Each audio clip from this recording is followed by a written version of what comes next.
Ça évoque un large problème puisque plus de 5 millions de foyers en France sont concernés et ce nombre n'arrête pas d'augmenter.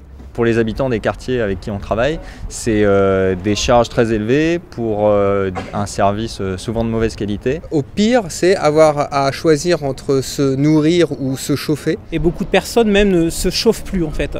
Et ne plus se chauffer, en fait, c'est avoir des problèmes de santé. Et des personnes qui sont en arrêt de travail, par exemple, du coup, risquent même de perdre leur emploi à un moment donné.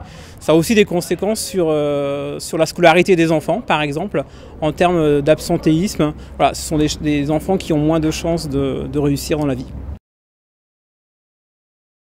C'est une journée d'échange, c'est une journée où les visions sont plurielles, de fait, avec des gens qui viennent d'horizons différents. Un moment formidable d'échange où justement on a pu confronter et mettre en commun des idées de tout domaine et qui permettent d'arriver à des solutions potentiellement intéressantes. Le fait de se mettre autour d'une table et de partager en fait nos regards permet en fait de trouver des solutions assez innovantes.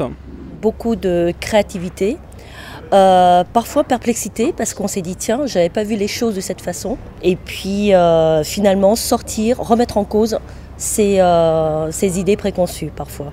Ce qui est intéressant aussi, c'est de pouvoir justement sortir des acteurs coutumiers en fait, qu'on peut rencontrer quand on travaille sur cette thématique-là et du coup d'ouvrir un petit peu le spectre des possibles.